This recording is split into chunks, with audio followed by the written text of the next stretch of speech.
Olá pessoal, bem-vindos novamente a esse canal. Esse é mais um dos vídeos da série que nós estamos produzindo sobre avaliação psicológica. E hoje, mais uma vez, com a queridíssima Ana Paula, que já produziu outros 3 vídeos, eu vou deixar aqui para vocês verem. A gente vai falar um pouquinho sobre aspectos éticos na avaliação psicológica, né? Você já está trabalhando há quase 5 anos, né, nessa área. Fala um pouquinho mais sobre a tua experiência na avaliação psicológica. Se apresenta para quem eventualmente ainda não viu os vídeos anteriores e tá dando mole por conta disso. Aí a gente começa falando sobre alguns cuidados éticos que o profissional da psicologia tem que ter na área da avaliação. Tá bem. Me chamo Ana Paula, sou psicóloga aqui na cidade de João Pessoa, sou especialista em avaliação psicológica e desde a graduação eu vim trilhando o meu caminho nessa área. Então, assim, quando o Pedro me convidou para fazer esse vídeo para falar sobre os cuidados éticos, eu fico contente com esse convite porque é um convite muito pertinente, Sim. É um tema muito pertinente, porque enquanto recém-formados e até mesmo enquanto profissionais que têm bastante tempo de atuação na área, a gente precisa sempre ter em mente que a atualização é preciso. Em psicologia a gente nunca deixa de estudar e essa parte dos cuidados éticos também a gente não pode deixar de lado. E aí por isso que para responder a pergunta que Pedro nos faz, eu trago para vocês como referência a resolução do Conselho Federal de Psicologia, a resolução de número 06/2019, que versa sobre a elaboração de documentos psicológicos produzidos pelo psicólogo no exercício profissional. Além dessa resolução falar especificamente sobre os diversos tipos de documentos que o psicólogo pode produzir, ela vai versar também sobre essas questões éticas voltadas ao processo avaliativo, relacionadas à guarda de documentos, ao envio de documentos, e é sobre isso que a gente vai destrinchar um pouquinho agora. Então, assim, quando a gente faz um processo avaliativo, avaliamos um candidato agora, um examinando em diversos contextos, seja lá qual for o contexto de atuação que a gente está inserido, a gente precisa ter em mente que a gente precisa fazer a guarda desse material decorrente da avaliação psicológica, não só dos testes que a gente utilizou no processo, mas também de todos os recursos, inventários, questionários, a própria entrevista que a gente utilizou no processo avaliativo, porque tudo aquilo ali foi fonte fundamental ou fonte complementar que você utilizou durante o processo avaliativo para reunir o seu raciocínio clínico e dar a resposta àquela demanda que foi recebida. E está dentro daquilo que nós consideramos como sigilo ético, né? Porque são informações muito privadas da pessoa que foi avaliada e que se cai, por exemplo, em mãos erradas, pode ser muito prejudicial para a pessoa que participou do processo de avaliação. Sim, né? Com certeza. E aí, quando a gente fala na guarda desse material, o Código de Ética e essa resolução prevê que a gente deve guardar esse material por no mínimo 5 anos. Então, por no mínimo 5 anos, a partir da data de finalização daquele processo avaliativo, a gente precisa manter a guarda desses instrumentos, desses recursos. Passados esses 5 anos, você pode fazer o descarte desse material, mas aí o descarte não pode ser um descarte descuidado. Em qualquer lugar, né? Não, jamais. Esse descarte tem que ser um descarte especial. Geralmente se recomenda que esse material seja incinerado para que, de fato, nenhuma informação daquela vaze e caia em uma mão errada, um contexto errado, porque aquelas informações são informações sigilosas. Sim. São informações que são instrumentos nossos enquanto profissional, mas sobretudo são informações que dizem sobre uma pessoa que nos confiou para fazer uma avaliação. Então a gente precisa ter esse cuidado. E durante esse período de 5 anos, Ana, onde nós devemos guardar? Por exemplo, vamos supor que a pessoa faz um processo de avaliação e ela trabalha numa policlínica onde tem a presença de vários outros profissionais da psicologia ou de outras áreas. Como é que ela deve deixar esse material guardado? Certo. Na resolução também está prevista a guarda desses documentos quando a gente trabalha num contexto multiprofissional. Nesses casos, a própria instituição vai fazer a guarda desse material. Isso. Mas desde que? Porque o material vai pertencer ali àquela instituição que o profissional presta serviço. E aí se a gente pensa sobretudo no acompanhamento psicológico, que uma pessoa foi atendida por um profissional e depois esse profissional saiu, mas o cliente permaneceu na instituição sendo atendido por outro psicólogo. Então, a instituição detém a guarda desses materiais, mas quem vai fazer o armazenamento correto e quem vai ter acesso a esses instrumentos é somente o psicólogo. Então, geralmente é reservado nessas instituições uns armários com chave para que o profissional de psicologia tenha acesso e somente ele, para que ele organize os arquivos e para que ele tenha acesso a esses documentos no momento adequado. Perfeito. Uma dúvida que muitas pessoas têm e acabam cometendo um ato extremamente errado, às vezes sabendo, às vezes não sabendo, que é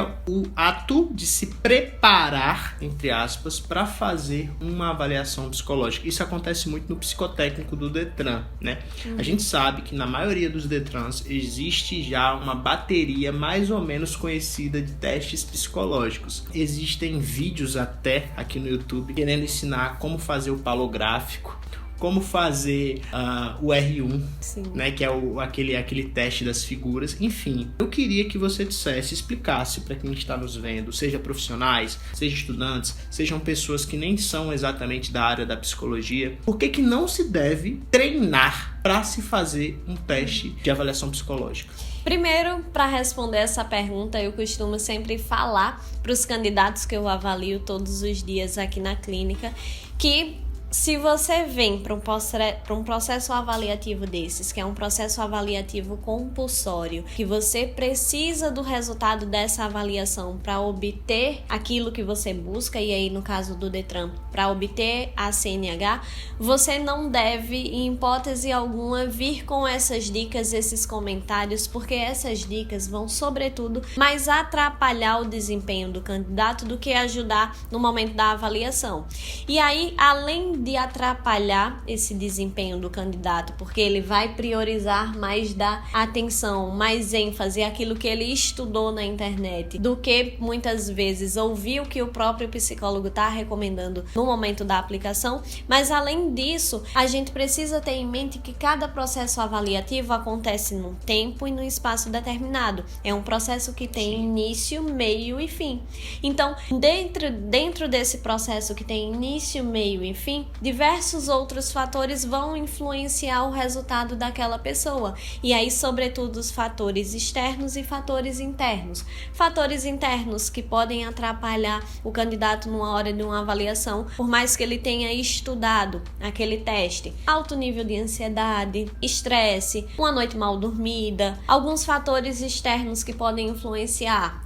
O candidato chegou para a avaliação atrasado, aconteceu algum imprevisto que desnorteou a rotina dele naquele dia, não conseguiu sair do trabalho em momento adequado para fazer a avaliação com calma. Então, uma série de fatores, entende? Que pode atrapalhar o desempenho do candidato naquele momento que ele está sendo avaliado, que estudo nenhum, conhecimento prévio nenhum de teste vai fazer com que ele tenha um resultado positivo, porque esses fatores muito provavelmente vão influenciar de forma negativa e vão ser revelados no resultado daquele candidato. Então, não adianta, não funciona de hipótese alguma esse treinamento prévio dos testes. E, inclusive, pessoas que divulgam testes, né, gabaritos, livros de exercício, estão cometendo uma contravenção penal, né? Não chega a ser exatamente um crime, mas ela pode responder por isso, né? Sim. Porque existe toda uma regulação, uma regulamentação, melhor dizendo, que impede que esses testes sejam divulgados. Por isso que se você,